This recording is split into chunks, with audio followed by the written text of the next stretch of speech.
Hello guys, welcome to my channel study with me. तो आज हम चर्चा करेंगे क्लास 7 की ज्योग्राफी चैप्टर 5।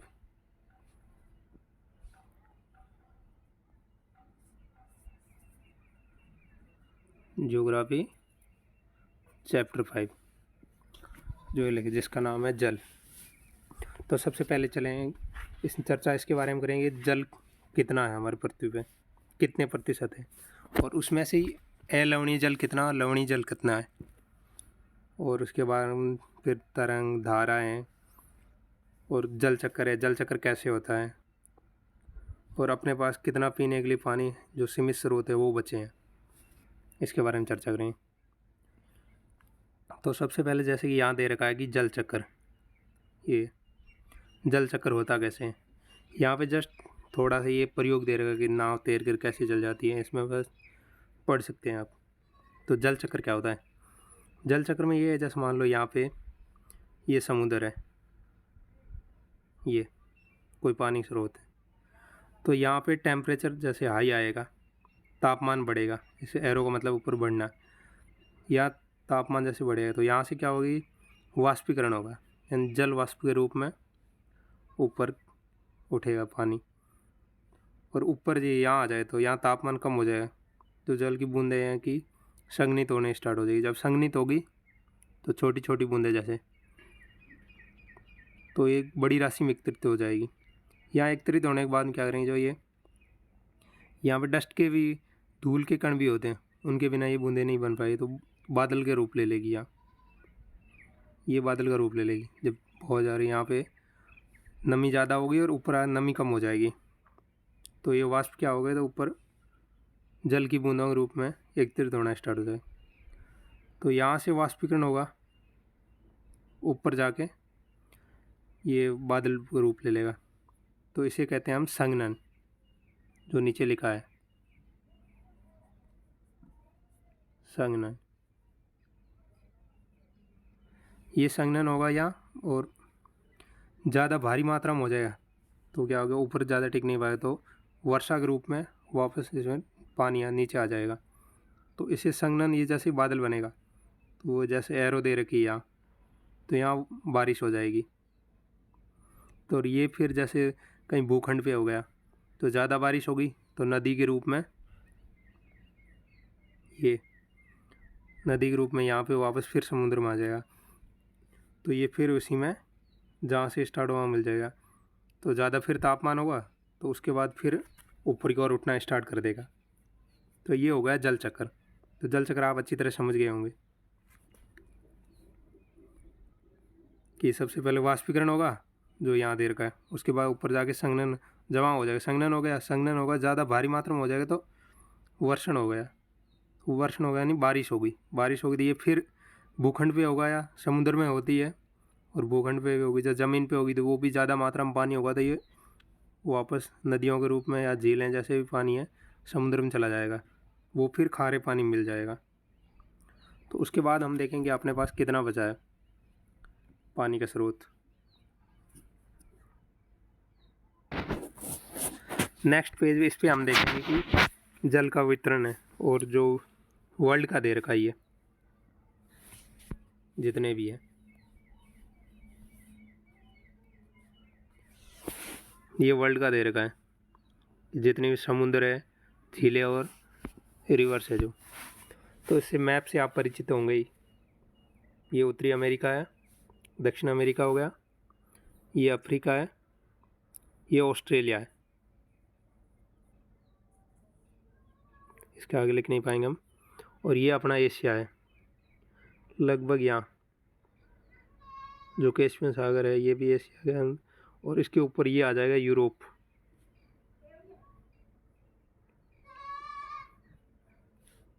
यूरोप तो इसमें क्या होगा, ये जो जल राशि है ये, और ये आपको पता है कि ग्लोब, ग्लोब की तरह, ग्लोब देखोगे ये दोनों जैसे, ये आप टाइप मान सकते हो आप, जैसे ये है और ये ऐसे, ये दोनों मिलेगी ना जब ओपन है ऑलरेडी, तो ये दोनों प्रशांत महासागर हो गया। जो ये ऐसा आकार का है ये अटलांटिक महासागर हो गया। तो ऊपर जो है वो उत्तरी हो गया, और नीचे वाला है दक्षिण हो गया। तो इसके बाद में ये है हिंद महासागर। हिंद महासागर और इसके बाद में यहाँ आ जाएगा हिंद महासागर। हिंद महासागर आप देखना है कि पूरा पार नहीं है, जैसे कि ये है दोनों साइड है, प्रशांत महासागर दोनों साइड है। ये हिंद महासागर ऊपर भूभाग आ जाता है। इसके ऊपर आर्कटिक सागर है, ये जो रशिया के ऊपर की साइड का दिख रहा है आपको। तो इसमें हम देखेंगे जो मुख्य नदियाँ और झीलें कौन कौन सी हैं। जैसे अमेजन नदी आपने सब सुना ही होगा, जो सबसे चौड़ी और जल तंत्र है। ये सबसे बड़ी दक्षिण अमेरिका की है। तो अमेजन आपने वन भी सुने होंगे, जो विशाल जैव विविधता के क्षेत्र है। ये अमेजन के हैं। और इसके जो ये बीच वाला है, ये हो गया कैरिबियन सी। यहाँ पे छोटे छोटे देश हैं ना, जो ये एंटीलीज है, जो ग्रेट और लिटिल दोनों हैं, तो ये कैरिबियाई कंट्री कहलाते हैं। तो इसलिए बीच का सी हो कैरिबियन सी हो गया। तो ऊपर हम देखेंगे जैसे ये ग्रेट बियर कनाडा में, ग्रेट स्लेव झील है दोनों, और विनिपेग जो कनाडा की है। और ये जो ग्रेट लेक है यहाँ पे, सुपीरियर, यूरोन, ओंटेरियो, इरी, जो 5 है। और यहाँ पे मिसिसिपी है जो नदी है।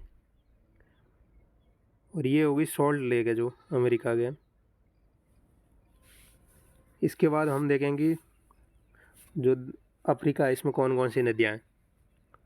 नाइजर नदी है, जो ऊपरी क्षेत्र है अफ्रीका, उसमें एक विक्टोरिया झील है, जहाँ से नील नदी का उद्गम होता है। और ये है नील नदी और कांगो नदी, ऑरेंज नदी। ये मुख्य नदियाँ हैं, इसको नाम याद रखना। ये हो गया ऑस्ट्रेलिया, जिसमें क्या है मर्रे और एक डार्लिंग भी है, दोनों नदी हैं। और ये कोरल सागर हो गया, जो ऑस्ट्रेलिया के और न्यूजीलैंड साइड में है। इसके बाद में है जो यहाँ पे जो पर्शियन गल्फ है, यहाँ फारस की खाड़ी है। ये हो गया लाल सागर यानी रेड सी। ये मेडिटेरियन सी है, भूमध्य सागर है, जो यूरोप और अफ्रीका के बीच, दोनों के बीच में स्थित है। ये महत्वपूर्ण हो जाता है इसके जो साइड की कंट्री है। और ये ब्लैक सी है, कैस्पियन सागर ये है। उसके बाद हम एशिया में आ जाते हैं। तो एशिया में सबसे पहले भारत में, भारत का आप जो पश्चिम साइड देखते हो तो अरब सागर है, और पूर्व की ओर बंगाल की खाड़ी है। और मेन जो मुख्य नदी है वो ब्रह्मपुत्र और गंगा है ही। और चाइना में होंगे तो ये हो जाएगा पूर्वी चीन सागर और दक्षिण चीन सागर, जो अक्सर चर्चा में रहता है। तो ये होगी प्रमुख झीलें और नदियाँ विश्व की। इसमें और भी बहुत है, पर इसमें मुख्य थी। क्लास 7 का चैप्टर है, तो क्लास 7 बच्चे के लिए उतना ही याद रखना काफ़ी होता है, इसीलिए।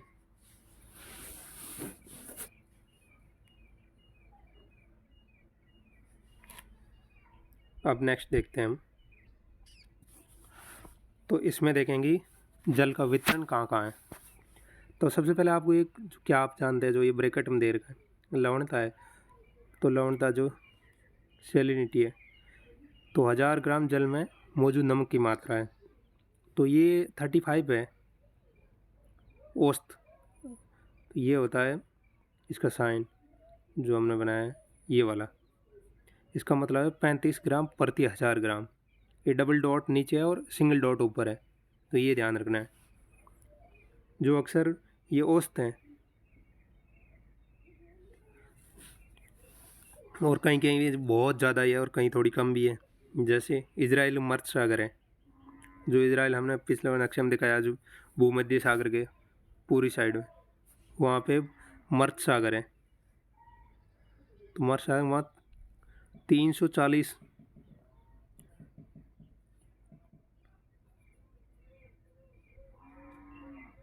340 ग्राम प्रति 1000 ग्राम ये है वहाँ पे। तो बहुत ज़्यादा मतलब सैलिनिटी है, वहाँ कोई चीज़ भी डूबती नहीं है। इसके बाद हम देखेंगे जल का वितरण है।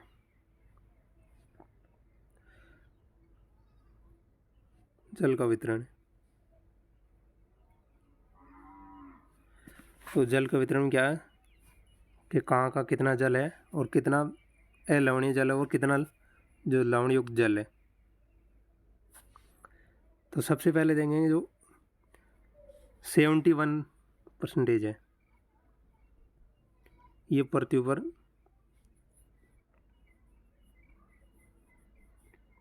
जल की मात्रा है 71%। तो उसमें 71% में से, तो इसको मान लो 100 मान ले, तो 97% है वो महासागरों में है, यानी ये लवण युक्त है, खारा है। फिर जो उसमें जो 2% है जो ग्लेशियर है, बर्फ़ है उसमें है, और 0.68 है ये हो जाता भूमिगत है। और झीलों में वो बिल्कुल आप देख सकते हो कितना है, 0.009, यानी बहुत कम है, बहुत कम। और नमकीन झील जो खारे पानी के, जैसे चिल्का हो गई, सांबर झील हो गई, ये भी 0.009 है। और वायुमंडल में जो वाष्प के रूप में वो है 0.0019, यानी बहुत कम, बहुत ही कम।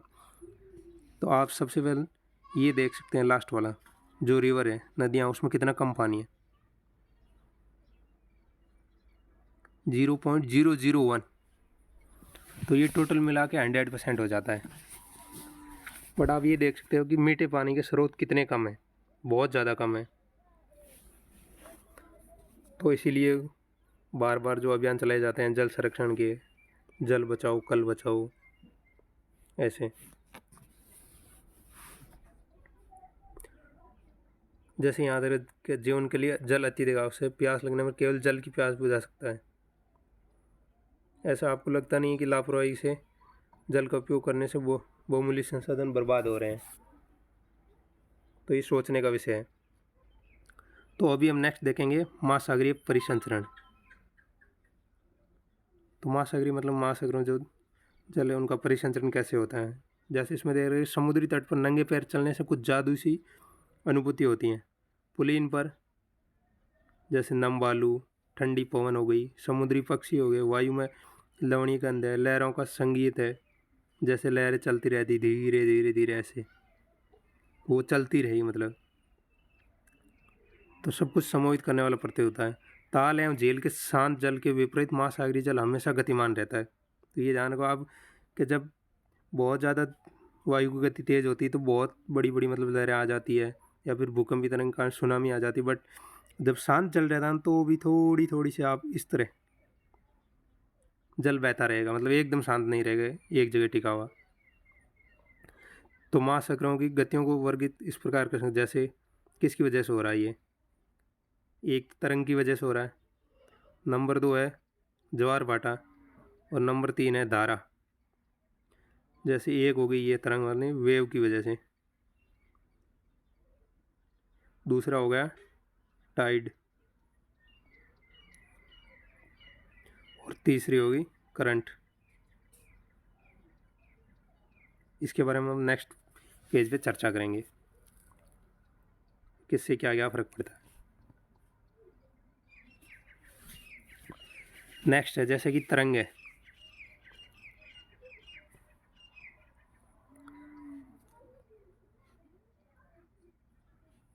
यहाँ देखो जो जैसे कि यहाँ है, क्या आप जानते जो बॉक्स दे रखा है, तो इसमें क्या है कि जब समुद्री सतह पर पवन बहती है तो तरंगें उत्पन्न होती है, जब हवा बहती है ना तो धीरे धीरे तरंगें उत्पन्न होती हैं।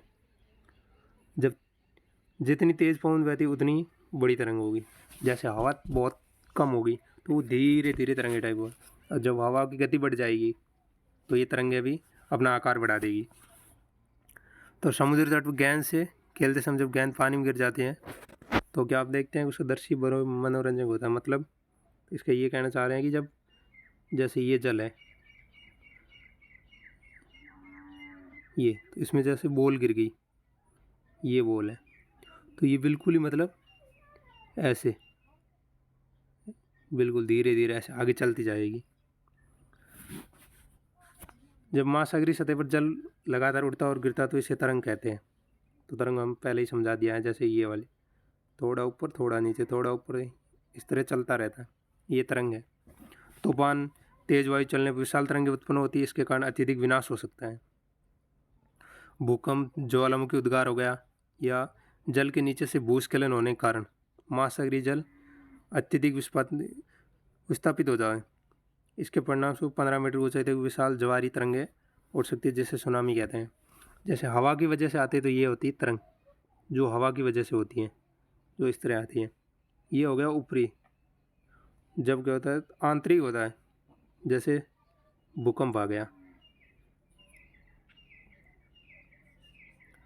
भूकंप आएगा तो ये महासागरीय सतह मान लो, ये वाली जो नितल है, सतह नहीं सॉरी नितल, ये है सतह, ये सतह हुई। यहाँ भूकंप आएगा मान लो, तो यहाँ वो जो ये तरंग है P, S और ऊपर आते L हो जाए, जो लव वे बोलते हैं, इनकी वजह से जो जल राशि है उसका वितरित है या इस साइड से इधर साइड ऊपर उछलना बहुत ज़्यादा हो जाएगा। इसकी वजह से क्या होगा कि 15-15 मीटर बता रखा, जैसे 15-10 बड़ी बड़ी जल की लहरें आएंगी, इससे बहुत ज़्यादा विनाश होता है। तरंगों से इतना नहीं होता है, तो इसे हम कहते हैं सुनामी। ये इतनी बड़ी बड़ी आ जाएगी जब, तो इसे हम कहेंगे सुनामी।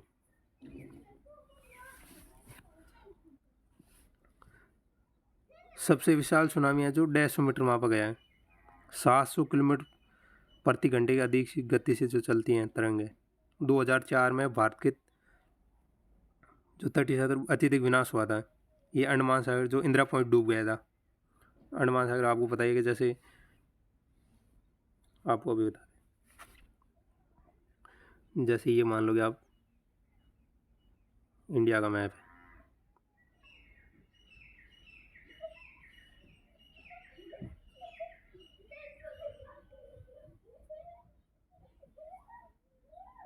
ये तो यहाँ अंडमान है और यहाँ पे है लक्षद्वीप,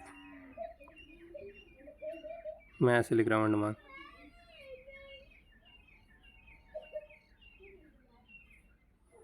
और ये है लक्षद्वीप।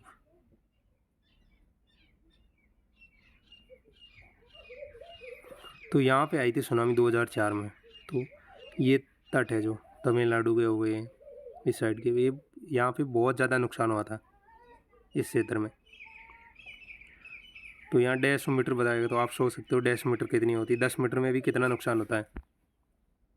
और अपना जो दक्षिणतम पॉइंट था इंदिरा पॉइंट, ये डूब गया था उस सुनामी में। सुनामी एक तरह तांडव मान सकते हो, जो यहाँ पे ये विवरण दे रखा कि इसका रिक्टर कितना था, जो तीव्रता थी रिक्टर स्केल पे ये 9 थी। तो आपको पता होगा कि जब 1 नंबर बढ़ता है रिक्टर स्केल पे तो उसकी 10 गुना बढ़ जाती है, लॉग में होता है, तो उसका नुकसान है वो 10 गुना ज़्यादा होता है पिछले वाले मान से। जैसे कि 7 पे थी और 7 से 8 हो गई है, तो इसका 10 गुना मतलब नुकसान बढ़ जाएगा, इसकी तीव्रता 10 गुना बढ़ जाएगी। तो 9 की तो आप सोच सकते हो, 5 तक 9 तो मतलब बहुत ज़्यादा डेंजरस में आ जाती है। तो इसकी गति बताएगी जैसे कि यहाँ 800 किलोमीटर प्रति घंटा है, ये जो अंडरलाइन दिखाया गया है 800 किलोमीटर प्रति घंटा से आया था ये। और हिंद महासागर में जो इंडियन ओशन है उसमें कुछ जो आइलैंड थे, द्वीप थे, वो डूब गए थे। और भारतीय सीमा और जो ध्रुव पे दक्षिण बिंदु उसका इंदिरा पॉइंट है जो अंडमान निकोबार में, वो डूब गया था। और बहुत जान मान दोनों को नुकसान हुआ था तो वहाँ पे तो। और इसके इंडिया के अलावा जो इंडोनेशिया है जो 0 डिग्री के पास में, जो अपने से जो दक्षिण पूर्व में, वहाँ पे भी बहुत ज़्यादा नुकसान हुआ था। तो उसका केंद्र वहीं था, क्योंकि वो हमेशा भूकंप और ज्वाला में दो प्लेटें होती हैं, उनके टकराने से ही आती है। जैसे टकराने, ये जब ये दोनों ऐसे गति करेगी, दो प्लेटें, इसे बोलते हैं हम अभिसरण, यानी पास में आना। ये हो गया अपसरण। तो दोनों प्लेटों, जो इंडोनेशियन प्लेट है, इन दोनों प्लेटों के टकराने से ये भूकंप, ज्वालामुखी या फिर दूर जाने से, इनकी वजह से ही आया था।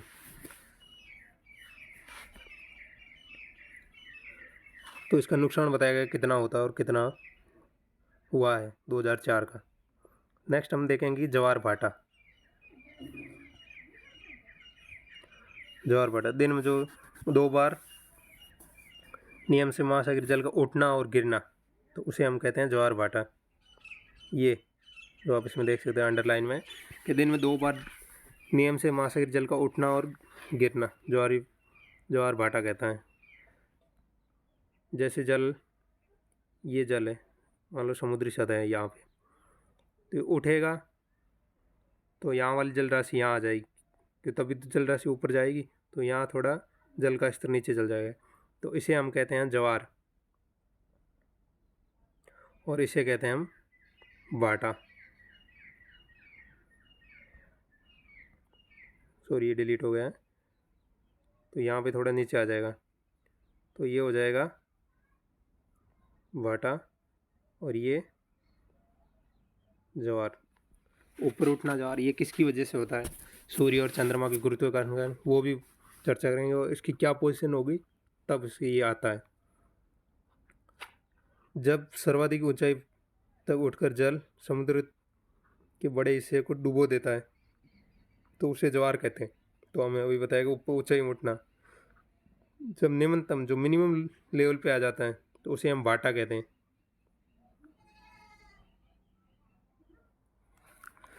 तो इसमें अभी ये जो कि बड़ा ज्वार कब आएगा, लघु ज्वार, और सॉरी छोटा ज्वार यानी लघु ज्वार कब आएगा, और वृत्त ज्वार कब आएगा, तो इसकी पोजीशन बताई गई है। तो यहाँ पे दिखाया गया, जब ये जो फर्स्ट पोजीशन में है, ये है छोटा ज्वार, यानी जब क्या है, जब ये सन है, जैसे सूर्य हो गया और पृथ्वी हो गई और चंद्रमा, तीनों जब ये समकोण पे होंगे तो छोटा ज्वार होगा। क्यों?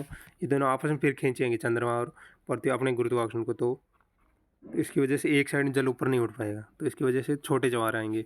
जैसे ये चंद्रमा सूर्य के शक्तिशाली गुरुत्वाकर्षण बल के कारण पृथ्वी की सतह पर छोटे नहीं ज्वार और भाटे आते हैं। जब पृथ्वी का चंद्रमा के निकट होता है, तो उस समय चंद्रमा के गुरुत्वाकर्षण बल से जल अभिकर्षित होता है, यानी आकर्षित होता है, जिसके कारण उच्च ज्वार आते हैं। और पूर्णिमा और अमावस्या के दिनों में सूर्य, चंद्रमा और तीनों एक सीध में हो जाते हैं, जैसे कि ये कि पूर्णिमा और अमावस्या 2 दिन में, 1 महीने में 2 बार, तो इस टाइम बहुत बड़े बड़े ज्वार आते हैं, यानी वर्त ज्वार आते हैं,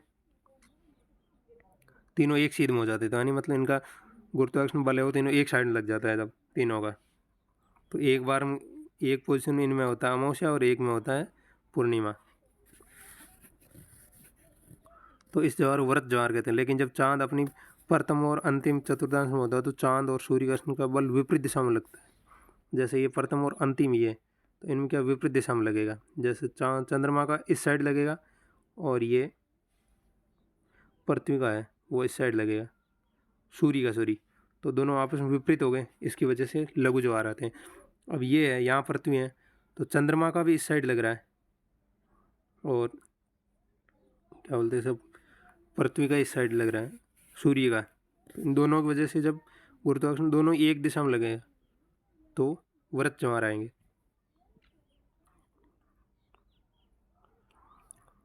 चांद और सूर्य का गुरुत्वाकर्षण बल विपरीत दिशा में महासागरीय जल पर पड़ता है, परिणामस्वरूप निम्न ज्वार भाटा आता है, जिसे लघु ज्वार भी कहते हैं। उच्च ज्वार नौ संचालन में सहायक होता है। नौ संचालन कैसे की है, जब कोई बोट हो गई, शिप हो गई, तो उच्च ज्वार इनकी वजह से तट पे ईजी आ जाती है, वो जल स्तर तट की ऊंचाई तक पहुंचा देता है, ये जहाज को बंदरगाह तक, हार्बर तक पहुंचा देता है, और मछली पकड़ने के लिए भी ईजी होता है। ये इससे मछली हाई टाइड होता है तो पानी ऊपर उठ के किनारे तक आ जाती है। जैसे यहाँ दे रखे हैं, अनेक मछलियाँ तट के निकट आ जाती है, जिसके फलस्वरूप मछुआरे बिना कटने के मछलियाँ पकड़ सकते हैं। ये मछुआरों के लिए मतलब हाई टाइड और जहाज के लिए दोनों के लिए सहायक होता है। अब देखेंगे महासागरीय धारा। महासागरीय धारा निश्चित दिशा में महासागरीय सतह पर नियमित रूप से बहने वाली जल की धाराएं होती हैं। महासागरीय धारा गर्म या ठंडी दोनों हो सकती हैं। तो इसके बारे में हम अच्छी तरह से आज पढ़ेंगे कि गर्म कैसे होती है और ठंडी कैसे होती है, और कौन कौन सी गर्म और कौन कौन सी ठंडी है, जो मुख्यतः हैं महासागर में। महासागरीय जो धारा गर्म या ठंडी हो सकती है, सामान्यतः गर्म महासागरीय धाराएं जो भूमध्य रेखा के निकट उत्पन्न होती है, क्योंकि वहाँ टेम्परेचर ज़्यादा रहता है, इसकी वजह से एवं ध्रुवों की ओर प्रभावित होती हैं। और ठंडी जो धाराएं हैं ध्रुवों से उच्च अक्षांशों से उष्णकटिबंधीय और निम्न अक्षांशों की ओर प्रभावित होती है। जैसे लेब्राडोर हो गई, जो अभी हम मैप में दिखाएंगे, और दूसरी हो गई शीत, जिससे शीत जलधारा होती है। गल्फ स्ट्रीम ये गर्म जलधारा है। जो ये महासागरीय धाराएं हैं किसी क्षेत्र के तापमान को प्रभावित करती है। गर्म धाराओं से स्थलीय तापमान, जो सतह का तापमान वो गर्म हो जाता है। जिस स्थान पर गर्म और शीत जल धाराएं मिलती हैं वहाँ पे अच्छा मत्स्य क्षेत्र होता है।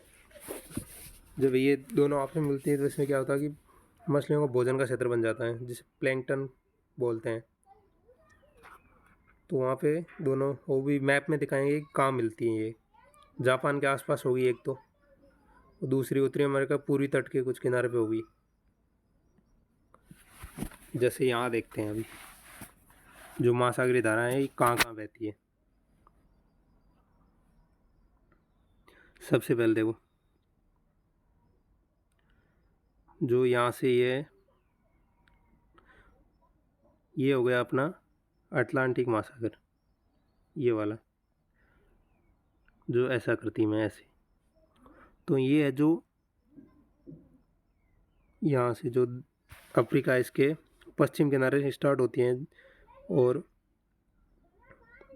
दक्षिण अमेरिका पूर्वी किनारे की ओर बहती है। तो उत्तर विश्वती धारा हो गई है।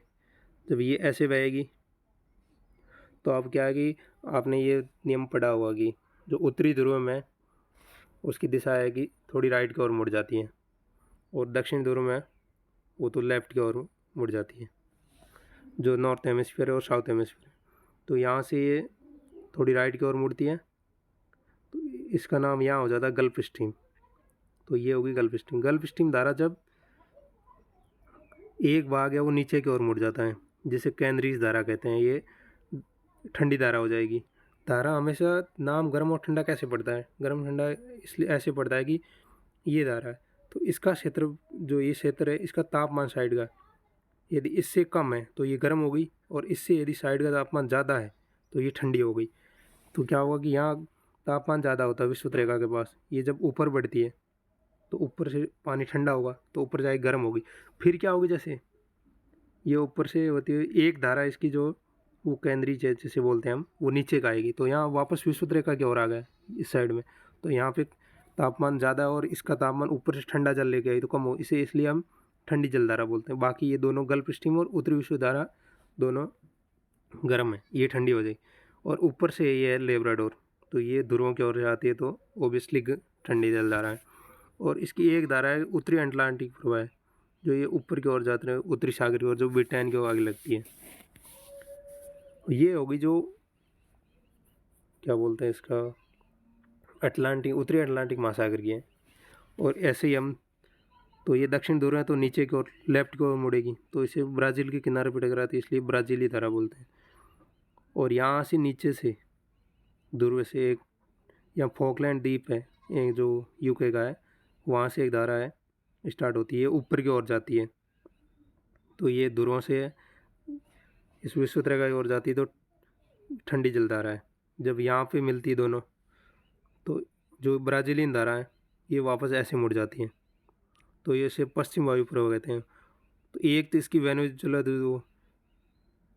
धारा ऊपर की ओर जाती है और एक सीधा जाता है जो ऑस्ट्रेलिया के किनारे पे है, इसे पश्चिम वायु प्रवाह कहते हैं। और यहाँ आते ये पश्चिम ऑस्ट्रेलियन धारा जो ऑस्ट्रेलिया का पश्चिम बहती है, इसलिए ये वापस ऐसे चक्कर काटती। तो आप अच्छे से पढ़ा होगा कि जैसे मान लो ये ध्रुव है, कोई ऐसे महाद्वीप मान लो ये 0 डिग्री है तो इसके ऊपर यदि नॉर्थ हेमिस्फीयर यानी उत्तरी गोलार्ध है, उसमें क्या होगा कि कोरियलिस बल के प्रभाव के कारण ये थोड़ा ऐसे मुड़ जाती हैं, किस साइड, और इसमें ऊपर मुड़ जाती है राइट साइड की ओर, और ये होती है, ये मुड़ जाती हैं लेफ्ट की ओर, जैसे ऐसे ऐसे ऐसे, जैसे कि यहाँ पे आपको दिखाया गया है। ये राइट की ओर मुड़ जाती है और ये ऊपर नहीं, ये लेफ्ट की ओर और ये ऊपर वाली राइट की ओर मुड़ जाती है। इसी तरह जो हिंद महासागर है, इसकी धारा में जो दक्षिण विषुवतीय धारा है, ये विषुवतीय, और उसके बाद में जैसे मेडागास्कर के पास आती है तो उसे ओगुलास कहते हैं, और इसका एक भाग इस साइड मुड़ जाता है और ये बाकी है इसमें आ जाती है, जो पश्चिम वायु प्रवाह कहते हैं, और ऑस्ट्रेलिया के पश्चिम को और मुड़ती है, इसे हम कहते हैं पश्चिम ऑस्ट्रेलियाई धारा। फिर वापस ये चक्कर काट जाती है,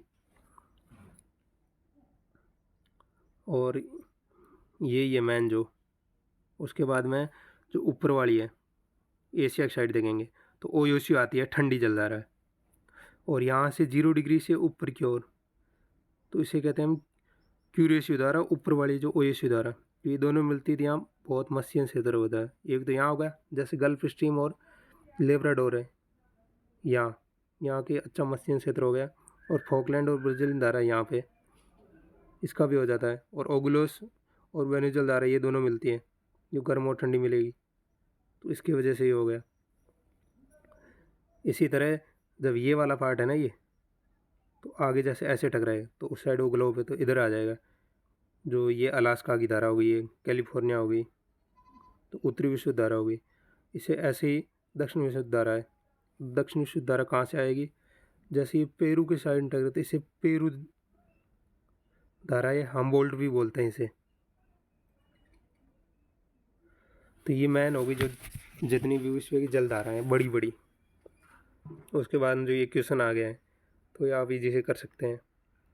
समुद्र का जल नमकीन क्यों होता है, जल की गुणवत्ता का ह्रास क्यों हो रहा है, ज्वार भाटा कैसे उत्पन्न होता है, किसके कारण होता है, महासागरीय धारा क्या है, वर्षण, जल चक्र आपको अच्छे तरह सब चीज़ें बताई हुई है, तो आप इसे एक बार ट्राई करिए। नेक्स्ट में जो सही लगाना के क्या है, वेपर जिस जल लगातार बदलता रहता है उसे क्या कहेंगे, जल चक्कर हो गया। सामान्यतः गर्म महासागरीय धारा उत्पन्न कहाँ होती है, जस्ट सिंपल आंसर आपको पता होना चाहिए। गर्म कहाँ, टेम्परेचर कहाँ ज़्यादा होता है, भूमध्य रेखा के निकट, दिन में 2 बार नियम से महासागरीय जल का उठना और गिरना क्या कहता है, क्या कहलाता है, ज्वार भाटा।